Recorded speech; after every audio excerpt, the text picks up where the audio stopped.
Ninguno de nosotros ha esperado tanto tiempo que naciera un Salvador como el pueblo de Dios, el pueblo de Israel, al cual le había sido dado la promesa de que vendría el Salvador de ese pueblo. Siempre estamos apurados. ¿Será por eso que las cosas no nos salen tan bien como quisiéramos? Puede ser. Sin embargo, Dios nunca tiene apuro. Nunca tiene apuro, y a veces nos pone mal que nos pareciera que sea tan lento, pero Dios no es lento. En el tiempo preciso, Él está y cumple lo que Él ha determinado. Por eso tenemos que aprender de Dios, de no apurarnos, de hacer las cosas bien a su debido tiempo y hacerlas de la mejor manera. Por eso, cuando Dios se toma su tiempo, sepamos que Él nunca llega tarde, ni siquiera una fracción de segundo tarde. Por eso es que la Biblia dice que cuando se cumplió el tiempo, Dios envió a su Hijo. Cuando se cumplió en el tiempo de Dios, de dar cumplimiento a su promesa que había sido dada con tantos siglos de anticipación, Dios tiene un plan y ninguno de nosotros tiene ningún poder para hacer que ese plan se desarrolle más rápido o más lento. A veces cuando somos chicos decimos, ¿quién pudiera ser grande? Y cuando somos grandes dice, ¿quién pudiera parar el tiempo? ¿No es cierto? Siempre estamos así. O queremos las cosas ya o no, todavía no. Nunca estamos conformes. En el verano queremos el fresco y en el invierno queremos el calor. Somos siempre insatisfechos. Pero Dios no. Miren ustedes qué bien que hace las cosas Él. Las estaciones del año duran 3 meses para dar tiempo a que los frutos de la tierra estén maduros. 3 meses de verano, 3 meses de otoño, 3 meses de invierno, 3 meses de primavera. Aproximadamente, días más, días menos, estamos allí. Un bebé, para que pueda gestarse, desarrollar normalmente, ¿cuánto tiempo necesitan? Alrededor de 9 meses. No es que nace de un día para el otro. Entonces, ¿por qué queremos las cosas ya? Porque nos llevan a eso. Y cuando uno hace las cosas a las apuradas, nunca sale bien. Nunca sale bien. Por eso Dios se toma su tiempo. ¿Cuántos años en la vida del hombre? La vida de un ser humano es más o menos 70, 80 años y últimamente un poquito más, 90 años. Ayer estuvimos acompañando a una hermana de otra iglesia con la cual nos une una amistad de mucho tiempo atrás, que su mamá tenía 100 años cuando partió. 100 años de vida. Pero no son muchos los que llegan a los 100 años. Y la verdad que los 100 años ya se hacía muy pesado para esa hermana y también para todos nosotros que la estamos acompañando. Dios tiene su tiempo. Y en el tiempo de Dios llegó el Salvador. Y eso es lo que tenemos que rescatar, hermanos, en el tiempo de Dios. ¿Y cómo lo hizo? Algunos estarían esperando que el cielo se abriera y que aparecieran los ángeles tocando trompetas, anunciando que llega el Mesías al planeta Tierra. ¿Fue así? No. ¿De qué manera fue? Antes de que Jesús naciera, Dios envió un ángel de una forma muy discreta a una muchacha virgen en una ciudad que más de uno despreciaba, llamada Nazaret. A una muchacha virgen, pobre económicamente. A duras penas tenía para subsistir. La Biblia nos da a entender eso. Pero rica espiritualmente. Quizás más rica que más de uno de los que estamos aquí.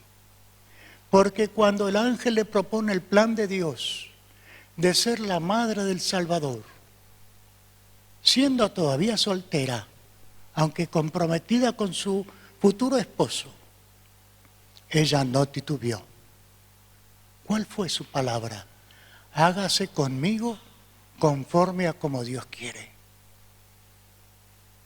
¿Se dan cuenta? No sabemos la edad que ella tenía. Quizás era una adolescente, cerca ya de la juventud. No lo sabemos. Pero que su corazón estaba dispuesto, sí. Y esto me hace recordar también a aquel antepasado de ella, el rey David, que teniendo varios hermanos por delante, cuando el profeta Samuel fue a esa casa para ungir al futuro rey del pueblo de Dios, Samuel le dice, ¿estos son todos tus hijos? ¿No tienes ninguno más? Ah, sí, tengo uno, el más chiquito, que está ya cuidando a las ovejas.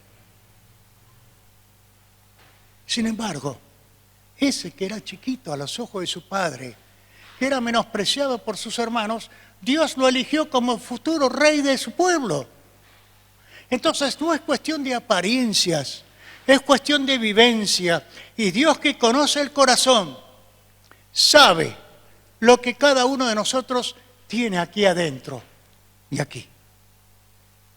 Por eso Dios no busca grandes personajes. Busca más bien hombres y mujeres sencillos y los va levantando, que es muy distinto.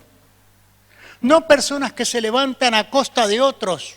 Ustedes saben que había una frase muy común en Mafalda, no sé cuántos de ustedes conocen esa historieta de Mafalda. Dice que algunos llegan a tener una gran fortuna porque hacen harina de los demás. Es decir, amasan las fortunas pisoteando a otros. Pero Dios no actúa así. Dios actúa en el silencio, en la tranquilidad, dentro del Espíritu. Y eso es lo que vio en esta muchacha llamada María. En una ciudad despreciada. Sin embargo, de allí, Dios saca a esta muchacha para levantarla. Y ella confió plenamente en que Dios la iba a acompañar durante todo el trayecto. En esos 9 meses que habrá tenido que estar sufriendo las habladurías de sus conciudadanos. Habrán dicho, mira vos esta que estaba comprometida con el carpintero, mira vos la aventura que se habrá mandado por allí. Y sin embargo, no abrió su boca. Pero el tiempo y la historia le dieron plenamente la razón de que Dios la honraría. Llegó a ser la madre de nuestro Salvador Jesucristo. Cuando nos comparamos con esa muchacha, nos quedamos muy chiquitos. Pero aprendamos, Dios siempre honra la fe, pero caminar con Dios no es fácil. Confiar en Dios, a pesar de las apariencias, no es fácil. Nadar en contra de la corriente para caminar con Dios no es fácil, pero se puede, si esperamos, si confiamos en Él. Una noche estrellada en los campos de Belén, un grupo de pastores cuidando a las ovejas. Una noche como tantas otras, una noche estrellada, quizá una noche hermosa. ¿Correría algo de viento? No lo sé. Pero sí era una noche en la cual los pastores estaban con los ojos bien abiertos, cuidando de sus rebaños, que nada les ocurra. Y en esa noche rutinaria, por llamarla así, en la cual quizás pasarían las horas de la noche cantando, alabando a Dios, viendo ese espectáculo de un cielo estrellado, porque en el campo se ve perfectamente bien. El cielo estrellado nos deja sin palabras. Cosas que no podemos apreciar aquí en la ciudad, sí en el campo. Una noche estrellada no se puede escribir con palabras, hay que vivirlo. Y esta gente estaría allí, mirando todo eso, la obra del Creador, y dándole gracias y alabándole, sin suponer que en ese momento la oscuridad iba a ser desplazada por la luz de Dios, que estaba enviando un ángel, un mensajero, porque eso significa la palabra ángel, un mensajero de Dios, con una noticia que había sido esperada durante siglos. Y les dice, escuchen bien, tengo una buena noticia para todos ustedes, pero la tienen que propagar por todo el pueblo, porque es para todos. Un mensaje que los deja con la boca abierta, quizá al principio con temor, porque no era muy usual que se aparezca un ángel.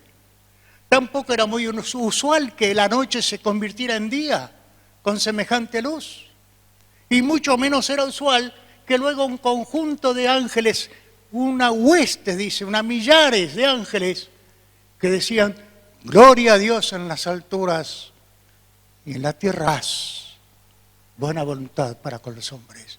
Algo que nunca se había hecho, nunca se había visto, nunca se había oído y que tampoco se volverá a oír.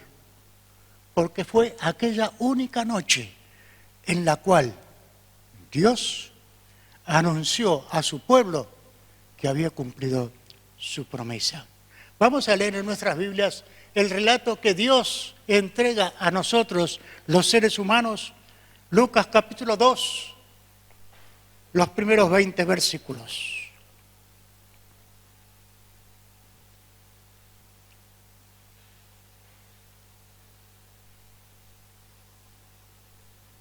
¿Estamos allí?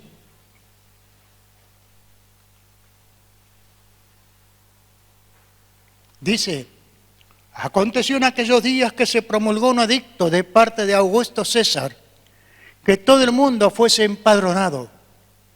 Este primer censo se hizo siendo Cirenio, gobernador de Siria. E iban todos para ser empadronados cada uno a su ciudad. Y José subió de Galilea, de la ciudad de Nazaret, a Judea, a la ciudad de David, que se llama Belén, por cuanto era de la casa y familia de David, para ser empadronado con María su mujer, desposada con él, la cual estaba encinta. Y aconteció que estando ellos allí, se cumplieron los días de su alumbramiento, y dio a luz a su hijo primogénito, y lo envolvió en pañales, y lo acostó en un pesebre, porque no había lugar para ellos en el mesón. Había pastores en la misma región, que velaban y guardaban la vigilia de la noche sobre su rebaño. Y aquí se les presentó un ángel del Señor, y la gloria del Señor los rodeó de resplandor, y tuvieron gran temor.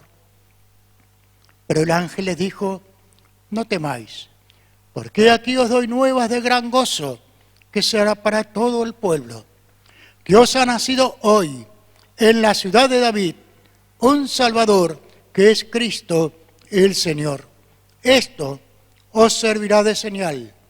Hallaréis al niño envuelto en pañales, acostado en un pesebre. Y repentinamente apareció con el ángel una multitud de las huestes celestiales que alababan a Dios y decían, gloria a Dios en las alturas y en la tierra paz, buena voluntad para con los hombres. Sucedió que cuando los ángeles se fueron de ellos al cielo, los pastores se dijeron unos a otros, pasemos pues hasta Belén y veamos esto que ha sucedido y que el Señor nos ha manifestado. Vinieron pues apresuradamente y hallaron a María y a José y al niño acostado en el pesebre. Y al verlo, dieron a conocer lo que se les había dicho acerca del niño. Y todos los que oyeron se maravillaron de lo que los pastores le decían. Pero María guardaba todas estas cosas, meditándolas en su corazón. Y volvieron los pastores glorificando y alabando a Dios por todas las cosas que habían oído y visto, como se les había dicho. Habíamos titulado los temas de este mes, Dios siempre cumple lo que promete. Y aquí tenemos el cumplimiento de distintas profecías a lo largo de la historia humana que Dios fue dando para que el ser humano tuviera una motivación para acercarse a su Dios. Porque desde el momento que nuestros primeros padres desobedecieron a Dios, esa comunión se cortó. Y el primero que tenía sumo interés en volver a restablecer esa comunión era Dios mismo. Por eso, aquel día tan nefasto para toda la humanidad, en que el hombre y su mujer pecaron contra Dios, Dios da una sentencia. Y luego de haber arreglado las cuentas con Adán y con Eva, se dirige a Satanás, que estaba allí en forma de serpiente, y le dice que la simiente de la mujer te herirá en la cabeza, dándole a entender que su dominio iba a ser quebrado por el Mesías, aquel que Dios iba a enviar a este mundo para quebrar el dominio del diablo sobre la vida de los seres humanos. Desde el principio de los tiempos, Génesis 3:15, Dios anuncia un Redentor, un Salvador. ¿Cuánto tiempo pasó? No lo podemos decir. No hay una cronología exacta que nos pueda decir que de los días de Adán y Eva hasta que nace Jesús pasaron tanto tiempo. Nadie lo va a saber, porque la Biblia no lo dice. Y si la Biblia no lo dice, que es inspirada por Dios, podemos hacer cualquier cantidad de especulaciones, pero nunca vamos a tener la cifra exacta, que no interesa tampoco. El hecho es que Dios prometió en aquella oportunidad un Redentor, un Mesías, un Cristo.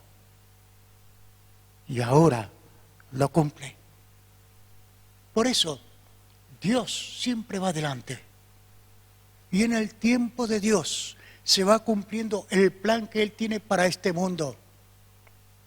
En el tiempo de Dios, Él permite que el ser humano haga lo que le venga en gana. Como muchos hoy en día todavía dicen, mi vida es mía y yo hago lo que quiero con ella. Ese es un engaño del diablo, porque ninguno de nosotros tiene la vida contada. Ninguno de nosotros sabe si al minuto siguiente va a seguir viviendo. Porque Dios es el que da la vida y el que la quita. Y ha fijado un plazo para cada uno de nosotros. Y nadie puede extender ese plazo ni siquiera un minuto más. Por eso mientras tenemos vida, tenemos que hacer caso de lo que la palabra de Dios dice y arreglar nuestras cuentas con Él. La simiente de la mujer te herirá en la cabeza. ¿Cuándo sucedió eso? En el monte Calvario. Lo que parecía la derrota de Dios cuando el Mesías está muriendo es en realidad la victoria más grande, que hasta el diablo se vio tomado por sorpresa, porque ese día perdió su poder sobre todos aquellos que obedecemos a Jesucristo, que le hemos entregado la vida.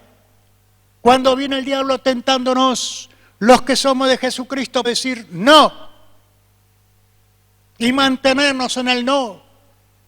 No queremos ofender a nuestro Dios, no queremos lastimar su corazón y decimos no al pecado, a las cosas malas. Y póngale usted el nombre que quiera. Cuando antes no podíamos decir no y mantenernos en el no. Ahora sí. ¿Por qué? Porque la simiente de la mujer hizo que el diablo perdiera su poder sobre nuestras vidas. Luego, Dios elige un pueblo, llama a Abraham y le dice, en tu descendencia, en tu simiente, serán benditas todas las familias de la tierra, dando a entender que de ese pueblo vendría el Mesías, el Salvador, el Redentor. Dios tiene su tiempo y a través de los tiempos va dando las señales de que Él no cambió de planes, que Él sigue estando en el trono y que todo lo que Él dice se cumple porque Él es Dios, no es un ser humano. Nosotros muchas veces prometemos cosas y no podemos cumplir porque las situaciones nos sobrepasan, porque nos vienen cosas que no esperábamos, hay imprevistos en la vida que no habíamos calculado. Pero a Dios nada de esto lo toma por sorpresa, porque Él es Dios. Y a veces no entendemos bien lo que significa esa palabra, Dios. Pero cuando nosotros nos ponemos a mirar, ¿quién es este Dios? Es el Todopoderoso, que todo lo puede. Es el que lo sabe todo porque tiene toda la sabiduría. Es aquel que tiene todo el poder y toda la sabiduría para hacer las cosas de la mejor manera en favor nuestro, porque nos ama, mucho más de lo que podemos entender con esta mente finita. En tu descendencia serán benditas todas las familias, es decir, todo el mundo, no solamente el pueblo hebreo, todas las familias, todos los pueblos, todas las naciones iban a ser bendecidas en este Mesías, que dentro de poco vamos a celebrar otra vez su nacimiento. Más adelante, Dios toma a un hombre llamado David y lo pone como rey de su pueblo y hace un pacto con él. Y dice que siempre va a haber alguien en su trono siempre y cuando obedezcan la palabra de Dios. Pero que a pesar de todo, de entre su descendencia, iba a haber alguien que se iba a sentar en el trono eternamente. Se está refiriendo al Mesías, porque ningún ser humano puede vivir eternamente, solamente aquel que es Dios. Y cuando nosotros vamos a lo que hemos leído, el mensaje de Dios a los pastores, fíjense, siempre lo decimos para recalcarlo, Dios no fue a anunciarse a la corte de Herodes, Dios no fue a anunciar por medio del ángel a aquellos grandes sabios, a aquellos que conocían las Escrituras. Fue simplemente a unos hombres sencillos, como usted y como yo. Hombres comunes, que estaban haciendo su trabajo común, que estaban trabajando a lo mejor a espaldas de todo el pueblo que estaba ahí cerca, que a lo mejor vaya a saber qué estaría haciendo, pero ellos estaban así cuidando ovejas. Un oficio difícil, pero un oficio que Dios amaba, porque Jesús también luego dijo, yo soy el buen pastor, alguien que cuida de aquellos que son necesitados de cuidado. ¿Cómo podemos decir el mensaje de los ángeles a aquellos hombres? Si fuera en el día de hoy, la pantalla de nuestros televisores diría, última noticia, urgente, último momento, se cumplió la profecía. ¿Qué profecía? La que escuchamos el domingo pasado, de que el profeta Miqueas había profetizado dónde iba a nacer este ser, Dios hecho hombre, totalmente Dios y totalmente hombre. No es mitad y mitad, totalmente Dios y totalmente hombre. Nacido de una mujer para tener un cuerpo humano, para estar viviendo con nosotros nuestras vivencias y entender nuestros problemas. Porque Dios allá en el trono no nos puede entender porque no las pasa como nosotros. Por eso Jesús cuando viene, la palabra de Dios dice que fue tentado en todas las cosas igual que nosotros, pero sin pecado. Dios se hizo hombre para entendernos, comprendernos y ayudarnos a salir de ese pozo. Y nosotros podemos tener esa confianza que cuando Dios dice algo, lo cumple porque Dios no miente. Por eso era necesario que Jesús naciera de una mujer, igual que todos nosotros, pero sin pecado. Para que pudiera Él luego en la cruz del Calvario ofrecerse en nuestro lugar como ofrenda a Dios y poder pagar lo que ninguno de nosotros podía pagar, la deuda del pecado. El pueblo hebreo estaba esperando un redentor, un libertador militar para que los liberara del yugo romano. Pero Dios tenía un propósito más profundo, libertar nuestras almas del yugo del pecado, de la esclavitud que Satanás nos tenía presos. Por eso, como les dije antes, cuando viene el tentador a tentarnos, podemos decirle no, porque ahora no tenés poder sobre mí. El que está en el trono de mi corazón se llama Jesucristo y Él me ha dado autoridad para decirte no y echarte, porque no quiero lastimar el corazón de aquel que se entregó por mí, dejando su gloria. Por eso, mis hermanos, Es otra forma de que nosotros podamos adorar a nuestro Dios, rechazando aquello que Dios rechaza y viviendo conforme a su corazón todos los días. Porque Él nos ama y porque nos ama envió su Espíritu Santo a nuestro corazón para darnos la capacidad para decir no. Y mantenernos en el no y glorificar a Dios, alabar a Dios con nuestros labios, con nuestro cántico y también con nuestra forma de vida.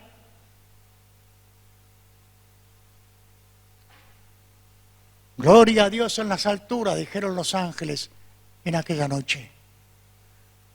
Gloria a Dios que sigue reinando allá en los cielos. Gloria a Dios porque su poder se ha desplegado haciendo un milagro que nunca más se iba a volver a producir.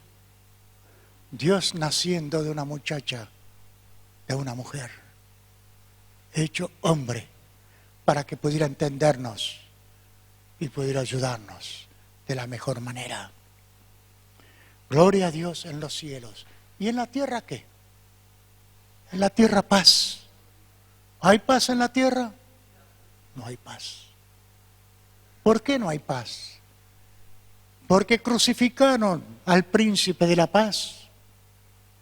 Cuando el príncipe de la paz, Jesús, vino a este mundo, lo rechazaron. Y no solamente que lo rechazaron, sino que lo escupieron, lo azotaron y lo clavaron en una cruz. Y aquello que pareció la victoria del diablo se convirtió en su derrota más estrepitosa. Porque a partir de allí, Dios puede perdonar nuestros pecados cuando nos acercamos a Él arrepentidos. Y Dios puede hacer de nuestras vidas nuevos hombres y nuevas mujeres, dándonos esperanza de una vida mejor. Porque Jesús murió, pero no se quedó en la tumba, resucitó, dando de esa manera testimonio a todo el mundo de que Dios había aceptado su sacrificio a favor tuyo y a favor mío. Gloria a Dios en las alturas, pero en la tierra, en el corazón humano, Dios está prometiendo paz, y esa paz solamente se hace realidad cuando le abrimos el corazón y le decimos: sí, Señor, quiero que vengas a mi vida, necesito esa paz tuya, no la paz de los hombres, que muchas veces se escribe con la mano y se borra con el codo, que están diciendo sí, vamos a tener paz y ya están planificando el próximo ataque, que cuando nos damos vuelta nos clavan un puñal en la espalda. Esa es la paz humana. Tampoco la paz de los cementerios, sino que la paz de Dios es una paz que se vive. Y podemos estar enfrentando situaciones difíciles, podemos estar llorando, podemos estar con el corazón hecho pedazos por algún suceso que nos sucede. Sin embargo, tener paz a pesar de las lágrimas y del dolor. La paz de Dios viene a nuestros corazones en la persona de su Hijo Jesús. Por eso el profeta Isaías decía: el príncipe de la paz. Y Jesús nos dice: mi paz les dejo, la paz les doy, no como el mundo la da, yo la doy. Y agrega: no se turbe tu corazón, no te pongas mal, ni tengas miedo, porque cuando Dios promete, siempre cumple. La venida de Jesucristo es el cumplimiento de muchas profecías, dándonos a entender que Dios no se ha olvidado de lo que hizo con sus manos a usted y a mí, dándonos a entender que Dios nos ama y nos ama profundamente, y a pesar de nuestra debilidad y de nuestro pecado, Dios nos sigue amando. No le gusta lo malo que hacemos, pero nos ama. Somos hijos rebeldes, y la Biblia dice que la rebeldía es pecado, y nos sigue diciendo también que la paga del pecado es la muerte. No solo la muerte física, sino peor todavía, la muerte espiritual, la separación con Dios. Y Dios nos quiere con Él, nos quiere en su casa, porque nos ama, aún a pesar de nosotros. Y finalmente dice que este mensaje es para todo el pueblo, para todos los pueblos, para todos los seres humanos de cualquier parte de este planeta. Jesús, cuando viene a este mundo, viene para ser libertador de todos los seres humanos, no importa dónde residan, no importa su domicilio físico. Dios tiene interés en las personas, no en las cosas, en primer lugar. Por eso viene a redimir al ser humano, a rescatarlo. Pero también dice que llegará un día en que Dios pondrá en orden todo lo que el diablo con su pecado desquició. Aún la misma creación está gimiendo, está esperando por ese día, cuando Jesús venga otra vez, pero no ya como Redentor, como Cordero de Dios, sino como aquel que viene a reinar y a poner orden en este mundo. Por eso es el tiempo de acercarse a Dios, aprovechando este tiempo de buena voluntad de Dios para con los seres humanos. Dios no viene a los hombres de buena voluntad, como dicen algunas versiones, porque no hay hombres de buena voluntad. Somos todos rebeldes. Y a pesar de nuestra rebeldía nos ama, pero quiere quitar la rebeldía del corazón y darnos paz. Y esa paz se llama Jesucristo. Este es el mensaje que queremos proclamar, no solamente ahora, en víspera de la Navidad, sino todos los días del año. Pero vamos a hacer un énfasis mayor, como nos estuvieron desafiando esta semana, jueves, viernes y sábado, para el domingo luego tener aquí un culto de alabanza y de adoración a nuestro Dios, recordando ese hecho maravilloso. Dios siempre cumple lo que promete. Y Él prometió un Redentor que nos daría paz. Se llama Jesús. No hay otro. No lo busque, porque no hay otro. Se va a cansar de buscar, porque no hay otro. No hay otro como Él. Y cuando uno lee la palabra de Dios y se encuentra con este Jesús, no puede permanecer indiferente, tiene que tomar una determinación. ¿Qué vas a hacer con Jesús? Porque puede ser una espina en tu corazón, o puede hacer que cure tus heridas del corazón. Cada uno de nosotros hayamos tomado esa determinación de entregarle la vida o no, somos responsables, al igual que aquellos pastores, de dar a conocer que ha nacido el Mesías, el Redentor, y es para todos, trayéndonos paz. Que el Señor nos bendiga, nos ayude a vivir esta Navidad, dando a conocer este mensaje redentor, único, mensaje único que no tiene igual, porque ningún ser humano puede hacer lo que Dios hizo, de amarnos a pesar de nuestros problemas y de nuestros pecados. Por eso, mis hermanos, cuando vayamos a la calle, sea en esta semana o cuando sea, cuando vayamos a otro lado a dar testimonio de nuestra fe, no nos avergoncemos. Jesús no se avergonzó de morir por nosotros en la cruz. Y era un acto muy deshonroso. Fue tratado como el peor de los criminales y nunca había hecho mal a nadie. Por eso, mis hermanos, no podemos callar. Y en estos días, cuando todos les dicen que tenga una feliz Navidad, agregue, con Jesús en el corazón. Porque sin Jesús no hay Navidad. Es cualquier excusa para emborracharse, para comer, para lo que quiera, pero no hay paz. Solamente cuando Él reina en el corazón habrá verdadera paz. Transmitamos eso a todos aquellos que nos saludan y nos digan feliz Navidad. Agreguemos con Jesús en el corazón. Que el Señor nos bendiga a todos. Y recordemos el compromiso que como iglesia tenemos en esta semana de estar orando unos por otros, por el tiempo, por cada uno de nosotros, para que el diablo, a pesar de que quiera poner inconvenientes en esto que queremos hacer no pueda lograr su cometido, sino que la iglesia salga con valentía y diga, la Navidad es Jesús.